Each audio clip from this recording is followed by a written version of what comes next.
Cette semaine, édition spéciale Ligue des Champions dans This is Paris Handball. Revivez avec nous la qualification historique des Rouges et Bleus pour le Final Four aux dépens de Zagreb. Direction ensuite Cologne pour découvrir à l'occasion du tirage au sort le futur adversaire du Paris Saint-Germain. Dimanche 1er mai, à la Halle Carpentier, les Rouges et Bleus sont prêts à entrer dans les annales du club parisien grâce à leur victoire 28-20 à l'aller en Croatie. Ils ont leur destin bien en main. En moins de 30 secondes, Sergei Onufrienko montre la voie à ses partenaires. Dans les premières minutes, c'est bien le club parisien qui mène la danse face à Zagreb. Karabatic à 9 mètres, quel impact!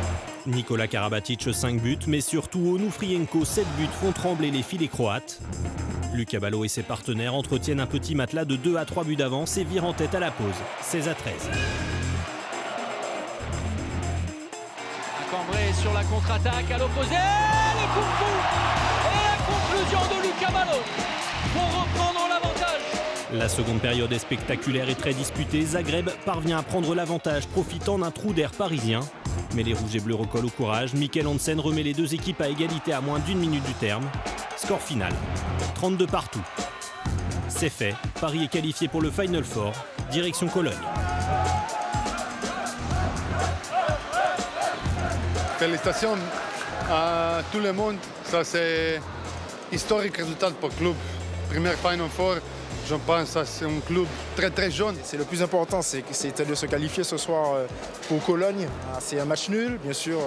Nous compétiteurs, on va pas le prendre comme une victoire. Mais je crois que l'objectif commun, c'était d'aller à ce Final Four. Le club continue à grandir. Tout le monde est concerné, tout le monde est concentré. Et je suis très heureux pour ce club et pour tous mes coéquipiers. Les Parisiens heureux et soulagés, mais ce match nul face à Zagreb doit également servir de leçon pour la suite de la compétition. Il faut que ça nous serve pour la suite parce que ces temps faibles de 20 minutes, si on veut la gagner, cette Final Four, c'est pas possible. Donc on doit tous se remettre en question et le travailler parce que voilà, une grande équipe d'Europe ne peut pas se permettre d'avoir des temps faibles aussi importants.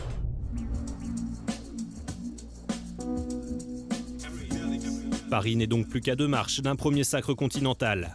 Mardi à Cologne, où se déroulera le Final Four, avait lieu le tirage au sort des demi-finales de la Ligue des Champions.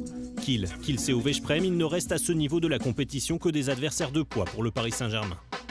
Paris Saint-Germain, handball. Vivitoron Kielce. Ce sera donc Kielce, le club polonais 3e de la Ligue des Champions en 2013 et 2015. Paris est le seul des 4 demi-finalistes à n'avoir jamais participé au Final Four. Paris as club is the first time, but you have a very good team and very strong. Effectivement et heureusement, Paris peut compter sur plusieurs joueurs qui ont déjà disputé le Final Four pour défendre ses chances.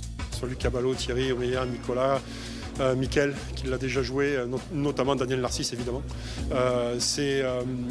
Je compte aussi, le club compte aussi beaucoup sur eux pour apporter leur expérience de l'événement, pour pas qu'on soit spectateur de cet événement, mais de réels participants. Ça va être quelque chose de particulier. C'est le plus gros événement de handball qu'on puisse organiser. Donc il convient de ne pas le rater, encore une fois de ne pas être spectateur, mais d'être concentré sur nos objectifs.